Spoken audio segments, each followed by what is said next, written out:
And good morning, good evening, and good afternoon for everyone, for different people. Right? So as Professor Liang just said, so my time here is 5 o'clock at Phoenix, Arizona. But I already got enough coffee. So if I need to get more coffee, just remind me. All right, so I'm talking about interdisciplinary water resource systems modeling. So in terms of interdisciplinary water resources research, we always thought about the Harvard Water Program as the study milestone for this effort.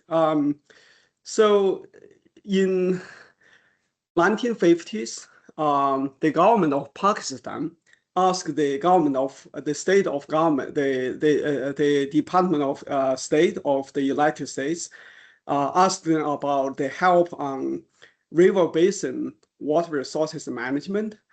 And then the State Department asked the Harvard University to provide some help. And then the professors at Harvard, they said actually in the US around that time, they did not have any practices or research on basin management yet. And then led by our professor in government science, Professor Mass, and so together with some professors in hydrology and engineering, and they started to think about the so-called Harvard Water Program. And so they got people from, especially people from hydrology, economics, and government science. And around that time, computer simulation just got studied. And so systems analysis and operations research was also in a kind of early stage, but people already realize their importance, especially to deal with multi-objective optimization, since this is kind of nature of water resources management. So eventually, the people figure out a plan, and they published a book, this kind of milestone book in 1962. And in hydrology, there was a quite big impact, especially synthetic hydrology, stream flow synthesis, and also water resource systems operation, because all those things can depend on not only hydrology, but also other disciplines. So since then, there are a lot of applications, not only for Pakistan, but also for the US and many other countries around the world. But interestingly, although starting from 1970s, 1980s, there are some impact, some activities, active research, active practices, but up to 1960s, so it seems that people forgot about that. People forget about Harvard Water Program, and then sorry, I put the wrong year. That's actually 2003. In that year, early 2000s, there is a historian, water resources historian in U.S. Army Corps of Engineers. He wrote a paper in water resource planning and management. He asked, is it the time to re-sovereignty the Harvard Water Program? Because as I just mentioned, people seems forget about that. So there are many outputs of Harvard Water Program in research and also in practices. But one of the outputs, I believe many of us were familiar, is a journal, Water Resources Research by AGU. The journal was established in 1965. You guys, who were the editors? The first two, the founding editors, that include late Dr. Walter Lambin.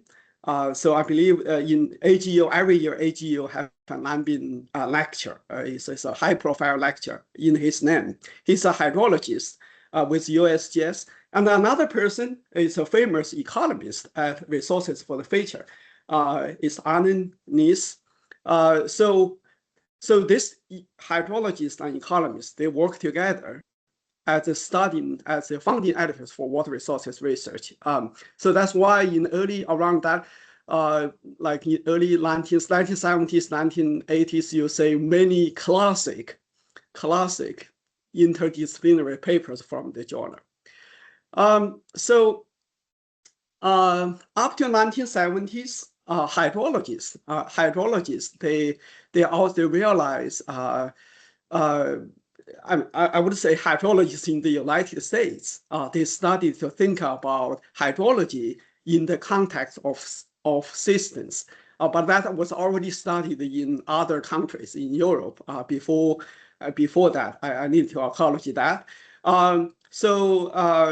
At the Hydrosystems Laboratory at the University of Illinois, Professor Winter Chow, and he put this diagram together in one of his conference papers. And as you can see that he already suggested hydroeconomic systems optimization based on hydrology and economics, because these two fields, I mean, we use quantitative methods. But he also think we need to add other aspects of water resource systems, such as hydraulic structures, and using to implement the optimization, we need to use systems technology.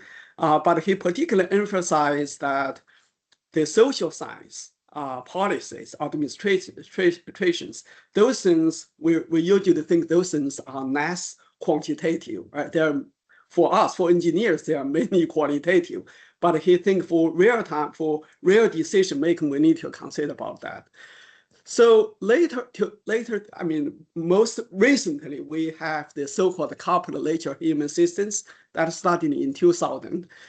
So if I add an arrow, this red arrow from decision making back to the different systems components, I think this is kind of understanding of coupled lateral human systems. Actually, Professor Winter Chow already mentioned that in his comment. He said our systems should have the characteristics of self-adjusting. That somewhere implied the so-called adaptive water resources management.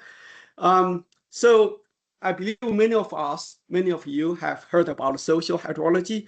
And this is actually an effort, as I mentioned, in Harvard, the program was actually led by sociologists, government scientists. But social hydrology was initially promoted by hydrologists, my colleague, Professor Silva Panan and Professor Gunter Bloshaw. So recently you might notice a book edited by Professor Fu Changtian and others at Tsinghua University in China. We really just hope. So as a latest effort of interdisciplinary research in water resources, social hydrology could really get like more closer collaboration between hydrologists and social scientists. All right, so now after I put this background, including several milestone efforts in interdisciplinary water resources research, and I come down to my own journey. So I graduated from Tsinghua. I also worked there for a few years, and then I ended at International Food Policy Research Institute, International Water Management Institute, and finally, in early 2003, I ended with a faculty job at the University of Illinois. So I'm going to share with you my work at the different institutions. So first of all, as I said, I did my master's degree in Tsinghua University. I worked there as an assistant lecturer. And this is the abstract of my master degree, master thesis. So the purpose of this thesis is really to develop an expert system. What is expert system? That's actually the AI model today, right? So we hope it could automatically help people. But around that time, I mean, expert system just emerged, just came up and applied to different areas. But interestingly, this is probably the AI was not ready enough, and the export system, after some years, back to like especially like around the end of 1990s, I mean, you did not say this phrase in water resources literature. So the main content of this MS thesis is to integrate macroeconomic input-output model, macroeconomic model with some hydrological component.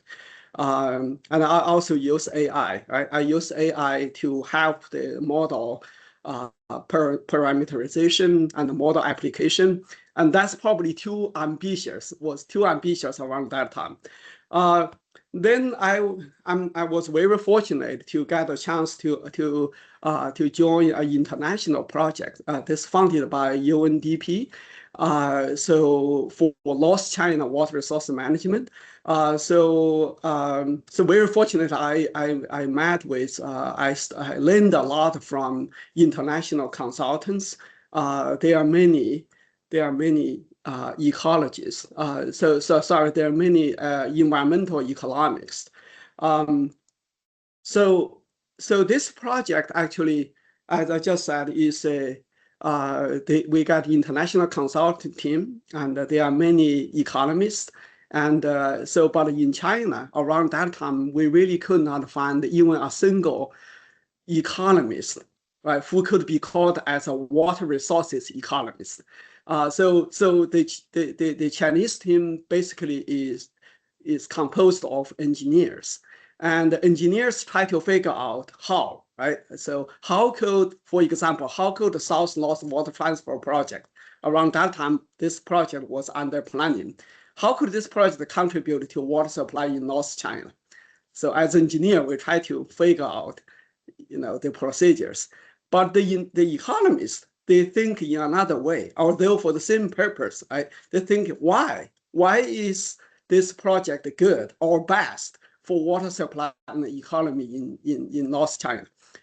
So the point here is we want to figure out not only how, but also why. And this is a sentence I quoted from one of the international consultants. So in the beginning, there was a little gap between the two groups, and I was young, and I and several other students from Tsinghua, and so we tried to learn from both sides, and unfortunately, by that chance, we indeed. I kind of learned a little bit about economics, and that actually affected my future career a lot. So we basically, I mean, after thought back, we basically followed the main methodology followed this paper, right, published in WRR by Robert Young. He's an outstanding agricultural economist. So basically they combine. They integrate input-output model. This is kind of macroeconomic model with hydrology, with water resources, engineering stuff to assess the state or regional water plans. So my observation here, and this is a kind of my own summary about the Lost China Water Resource Project. So basically, we have the regional input-output model. Actually, this was made by was developed by a planning group in China, and this one integrated with the hydrological model. We formed like this formed a major product of the UNDP project.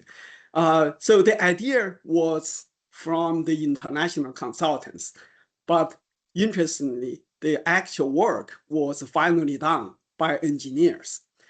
So if you think about many very influential water resources leaders in China, I think they got benefits. They got trained through these major projects. Then I went to University of Texas at Austin for my PhD study, And so my thesis basically is to I followed my experience at the North China Water Resource Project.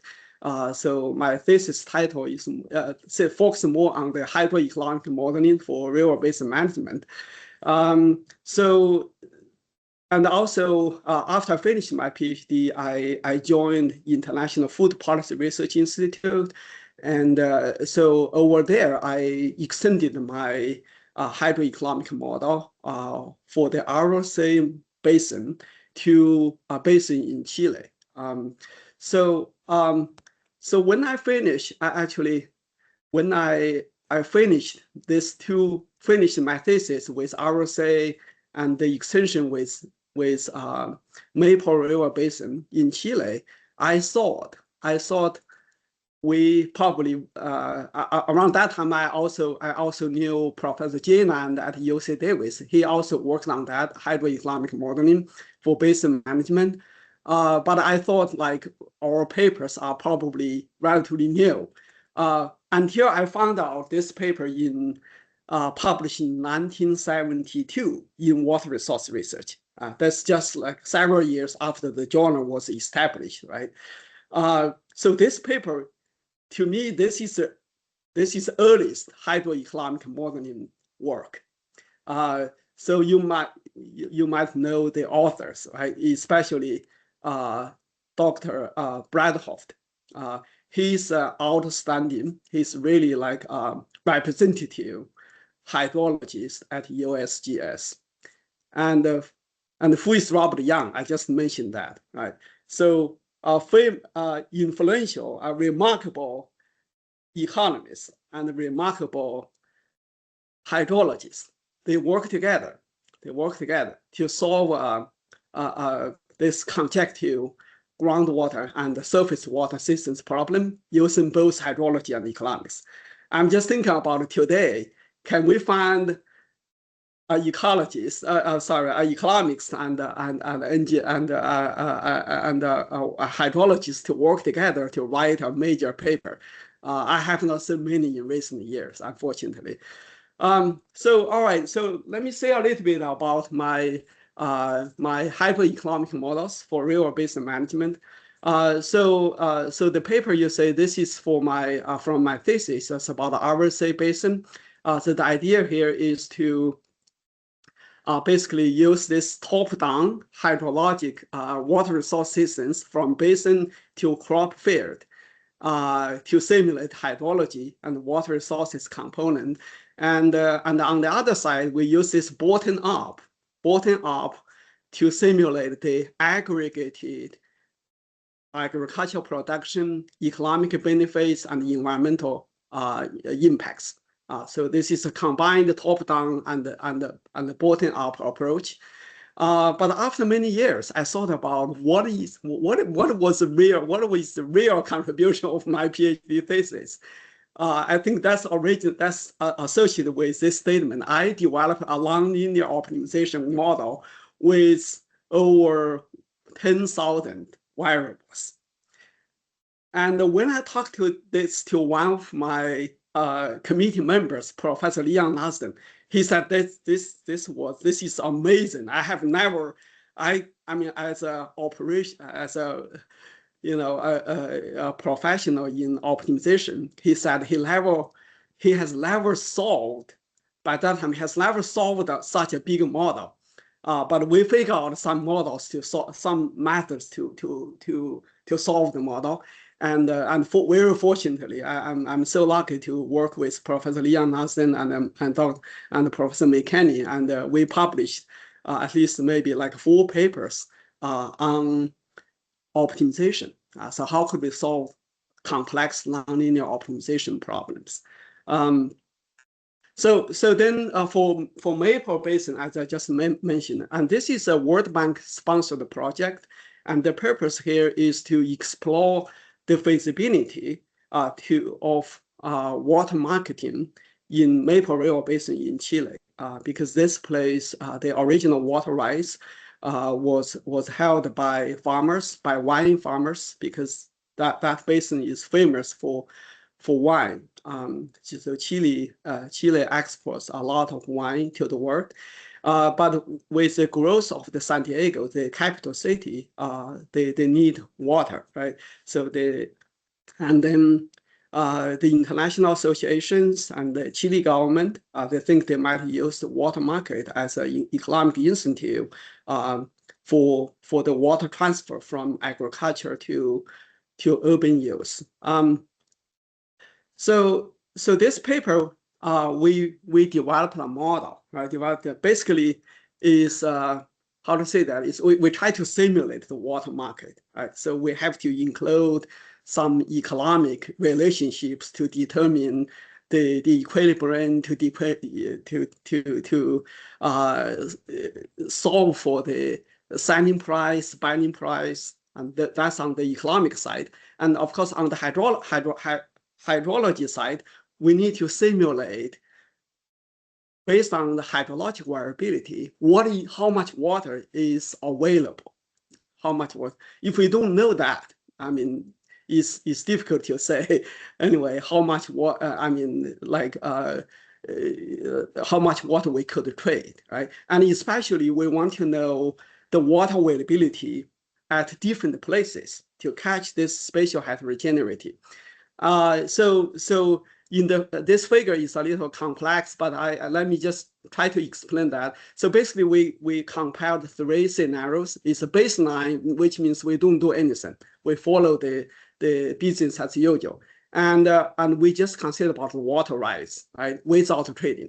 And the third one, TRD, is we consider about the water trade, and then we compare the results from upstream and downstream agriculture side, A1, A5, their agriculture side, and the basin-wide. We also consider about the basin-wide performance. So we examine the efficiency, the water use efficiency, irrigation benefit, irrigation water withdrawal. And if, as you can see by the numbers, right, if we move from baseline to water right to water trade, so we could increase the water use efficiency at the different sites, especially at upstream sites, because they could sell more water. And basin-wide, we also see the increase of the efficiency, the increase of benefit per unit of water, and the the declining of irrigation water withdrawal. So when I showed this to my supervisor, Dr. Mark Rosegrant, he looked at that, he said, this is so good. This is like a text. So this kind of things could put into text.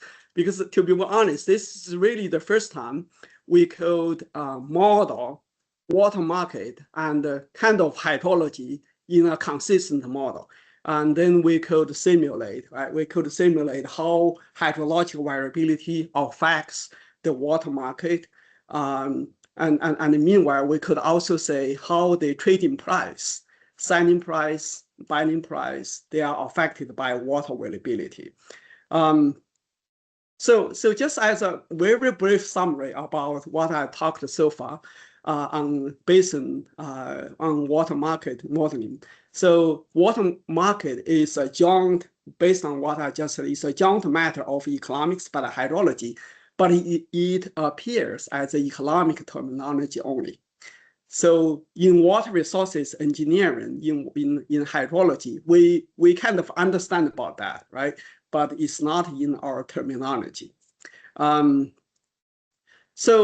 So then after I finished my model at the ROC and also the Maple, and so we know the kind of limitation because we adopt a kind of centralized approach. So that means we set up an objective, a single objective or multi-objective at the basin level, and we kind of assume all water users from upstream to downstream, they all follow, right? They all follow the kind of idealized basin authority, and this kind of model formulation might be good for some basins, like Yellow River Basin, Yangtze River Basin in China because they have this central authority. But in many other countries, this is not realistic, right? So I use Danube basin as an example, and so because of the water use, and there is a water quality problem for downstream countries, and then countries in this basin in Europe, they decided to set up a commission. Right. So in this picture, you can say representative from different countries, they hold their own, the picture, the photo of their own, the map of their own country. And to me, if they really want together, right, of course, this represents, everyone represents their country, right? Everyone from their country. But they should actually put that together as a basin map. This shows like the heterogeneity of decision making with different water users in a basin. So that kind of brought me, my group, to agent-based modeling. We consider about individual behaviors. We consider how individual behaviors end with collective social structures and social outputs. And then we also consider about the interactions between agents and the environment. So how is this related to economics, right? So this is actually, I put a short statement here. This is basically, it's how do individual behavior and interactions generate, aggregate economic outputs, right? Just like, for example, so in the Yellow River Basin, how the water users in different provinces, different districts, and the interactions between them and the water exchange, how those things generate the aggregate benefits at the basin level.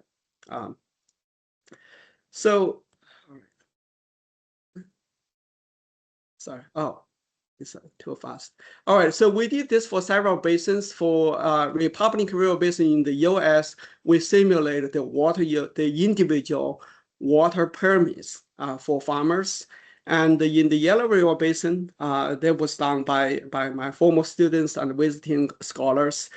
We simulated the water value. What is the value of the water at the different places? So based on that, we set up a water allocation mechanism. So this is essentially, this is based on the heterogeneity of water value, the water value distribution in the basin scale. So for both models, we couple an agent-based model with a hydrological model. And we say not only how the different individuals, their decisions are affected by the water availability at particular locations, but we also look at the feedback, right? The feedback from the water uses to downstream water availability. And my group, we spend a lot of time to work on biofuel, the market emergence of biofuel in the United States. And so we also develop an agent-based model, consider different groups of agents like farmers, refinery industry, local community, government. And so that's based on many other projects for land and water availability assessment, behaviorals, derivation, and some social aspects too. And so recently we published a policy paper, and our point here is that so the emergence of the market really depends on the collaboration of different type of agents, and especially the benefit share between refinery industry and farmers. And another important thing is that we need to account the environmental value, especially the carbon benefits of producing second generation of biomass crops. If that is accounted, then that could some way fill the gap between the current biomass price and the price farmers really want. Okay, so when my group studied agent-based modeling, we got some encouragements and also some criticisms. The major criticism is that do you have the data to describe the behaviors? our response is very little by theory, right? Or by some limited surveys following the sociologist approach. But today we might need to rethink about this problem with big data, with AI, right? So you can imagine, right? You can actually imagine how could we get help, especially like social media. We could get a lot of data to describe the behaviors, and then so this figure shows the number of papers for ABM for river basin management. You can say there is a big increase. So now I looks like my time is limited, but let me move a little bit to. As I said, I also worked with the International Food Policy Research Institute, and so here I put a additional letter L. So because when I was interviewed at University of Illinois, my colleague said I came from International Flood Policy Research Institute because they probably cannot imagine a person who worked in a food policy research institute could come to civil engineering of University of Illinois for a faculty position. But I can share with you the story how I got the job at IFPRI. So my boss, later on, he became my Dr. Mark Rosgrand. He showed me his modeling of crop production over years around that time. It's basically it's a smooth, it increases by a relatively smooth curve. But I said the curve should look like this due to the hydrological variability around the world. We should have some fluctuations, and it may look like this. Right, it may look like this because even around that time we talk about the change of the climate, right? The climate shift in different countries. So we might say some not only year-to-year fluctuations, we can also say a kind of trend over years. And he got very excited. He said, "Can you do that?" I said, "Yes, I can. Give me 1 week. I can show you an example." And I did that. I got the job. So basically, the idea of the international food and water model, we call this as an impact water model. Impact is a global, it's a flagship model used by international agencies for global food production, demand, and trade.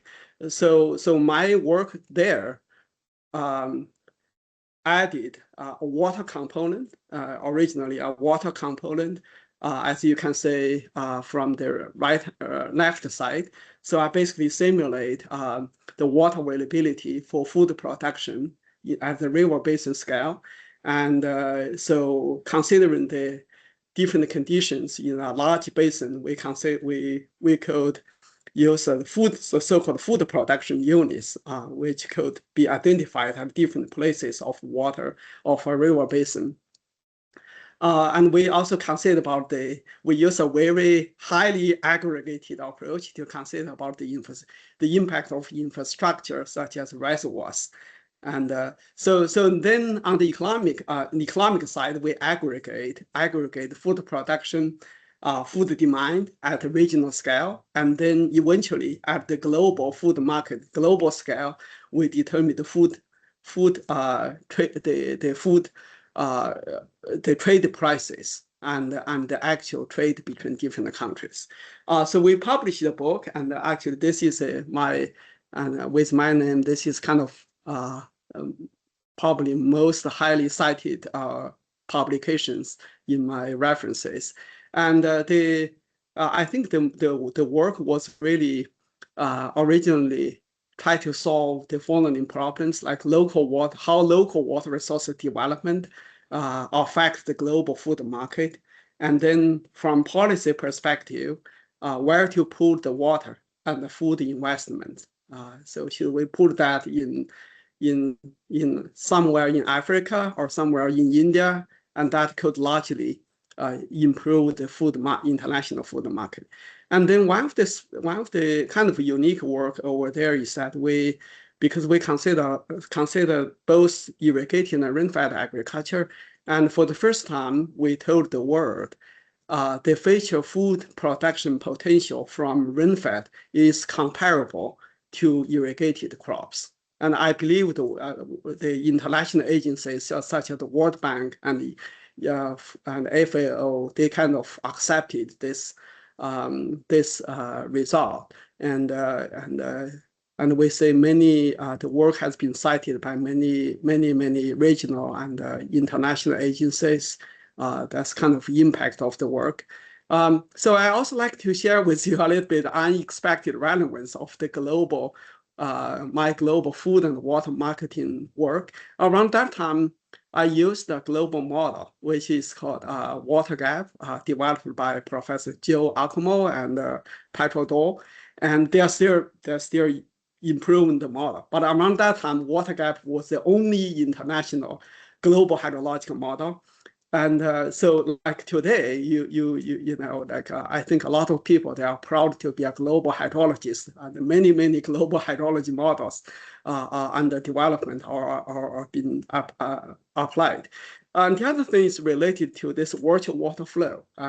So basically I'm using our model, we could simulate water uses at different places. We could also simulate the food trade simultaneously. And so some of my colleagues later on, they use a model to simulate virtual water flow around the world. But I kind of regretted about myself because I really did not follow either of these directions. Otherwise, I could be famous. So what I did is, after I joined the University of Illinois, I just realized my previous work was too ambitious to work on basin scale or global scale. I just try to jump down, not jump down, just come down from global scale to reservoir scale. So why do I do reservoirs? So basically, we all know reservoir, they are one of the major engineering infrastructures for water resources systems. And it's also, even today, it's still one of the biggest concerns of environmental sustainability from dam and also flow regulation. But reservoir operation is indeed the basic unit of water resource systems analysis. So many of our models were first tested or developed at the reservoir scale. But if we look at even a single reservoir, we can say actually it represents a complex system. So on the inflow side, today we have to consider about not only variability but also the long stationarity, right? So and then originally, when the reservoir was designed, we usually consider about a fixed water demand. But today, we have to consider about the variable. I mean, from an economic perspective, right? The demand varies by market, right? So economists, they'll never be happy to assume a fixed water demand. And on the downstream side, we need to consider about the flow regime for ecosystems, right, and water rights. So even a single reservoir is a coupled later human systems, considering about the interactions of the human side and the natural ecosystem. So the basic reservoir operation policies, we call this as the standard operation policy. The idea of this policy is to satisfy to the demand by the water we have. It means satisfy as much as we have, right? We don't consider about the feature. We don't consider about the risk for the feature. And another idea is called hedging. That's basically, hedging is really consider about if we want to consider about the feature risk of water shortage, and then we might want to reserve some storage for the feature. This is called carryover storage, right? So this is a little more realistic. So what we follow, basically Professor Jinan at UC Davis and his former student, they studied a fundamental principle. So basically, with following macroeconomics, we say the marginal value of current water delivery should be equal to the marginal benefit of carryover storage.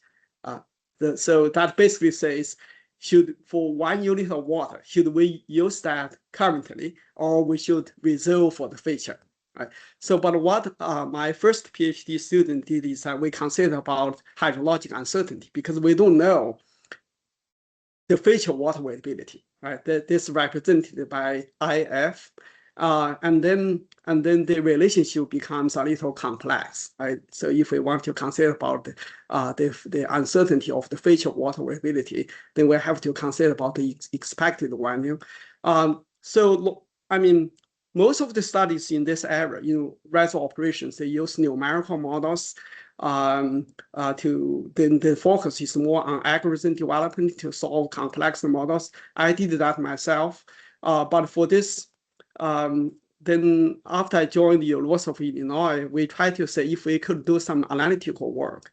The purpose there is to get some general insights for problem solution, and then we could also use that as a property for algorithm development. And some of my colleagues, they said, oh, so Professor Kai's group is has been doing some kind of mathematical exercise. And actually, I'm happy about that. I think for systems analysis, we need to generalize, represent the system in a rigorous mathematical framework, and then using math, we might be able to get some insights, right? So I may not have time to, sorry, I just realized I'm a little slow, but I still want to, maybe I can just tell you the ideas here. So as I just said, the hedging, we consider about the future water availability. So essentially we have to consider about the future water availability. So then what is the real role for decision making? And as I mentioned in the last slides, analytically, we consider about the marginal economic value of water. But the decision makers, they don't really use the marginal value. What they really used, what we found is that they use their decision criterion is somewhere based on the so-called risk tolerance.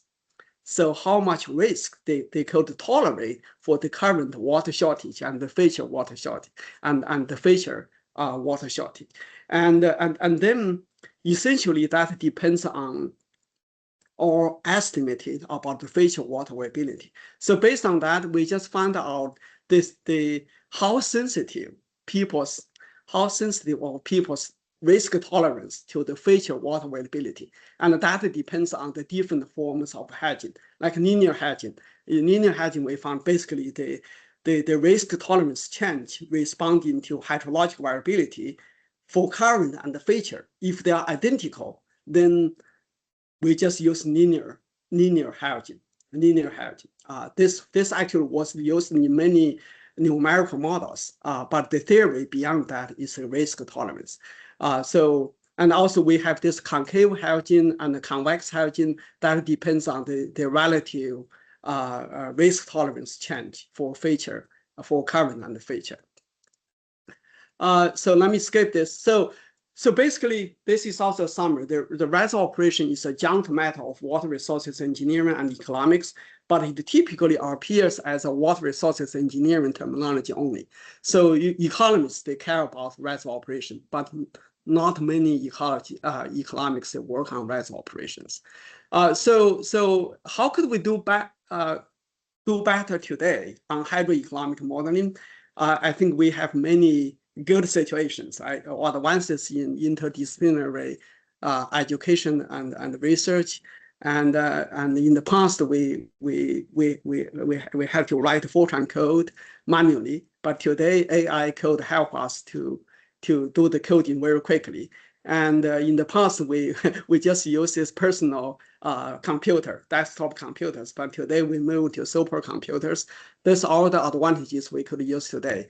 But probably the biggest advantage we could think about today is on the data and the AI side. So especially how could we use social media data to get the behavior data?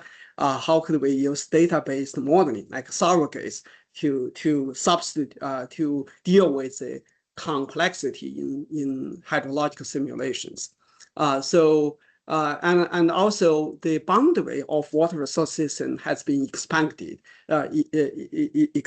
Like so you are familiar with the terminology field, the food, energy, water systems. Basically, we consider about the kind of integration of water sector with energy and food sector, and then the system become more complex. That give us a little more, many more challenges. So an example for that is I'm just go that very quickly. The so-called circular water resource systems, and that follows the idea of circular economy. So basically, is that if we add some recovery and reuse technology, then we would make the circularity of water and other nutrients. And essentially, this circular water resource system, water system includes the different flows, the water flow, both waste and clean water flow, energy and the nutrient flow, and all these flows, they are coupled together. So my group, very recently, we use this machine learning approach, data approach, and surrogating methods. We try to couple watershed model and treatment processes model and the economic model, and also the food processes model. And those things are very different, you can imagine, right? So it's not possible to put all those things together in a consistent, in a traditional consistency model. But what we use is called tiled modeling framework based on the data technology, surrogate modeling, and also the integration of different surrogates models, considering the inflow and outflow relation, input and output relationship between them. And then at the system level, we could deal with the interactions. So we actually applied this approach to a watershed in Illinois, and we call that as an integrated technological, environmental, and economic model, ITEM. So eventually, this is, I like to share with you my dream model. So my dream model would not be just useful for hydrologists or for decision makers or economists. It should be a communication model for the entire water resources community. And the model should be scientifically sound, institutionally realistic, and then it should be, we should take advantage of intelligence, data, more observations. We should also figure out what additional data we still need to make the model more reasonable. And of course, we still have to deal with the computational side. So that follows the traditional work of systems engineers. We develop more advanced algorithms. And more importantly, we need to get stakeholders involved. So the dream model or the final model could be used not only to address sustainability issues, but also we use that to explore understanding of complex systems. Because currently, for these two purposes, we use different communities using different models. Right? So that's basically, our final remark is, I put it in this way: many real-world water problems are actually a matter of both hydrology and economics, but they are only studied in one single discipline, with the other being claimed as either trivial or overcomplicated. Think about as a water resource engineer, when you build your model, you have to consider about economics. What do you do?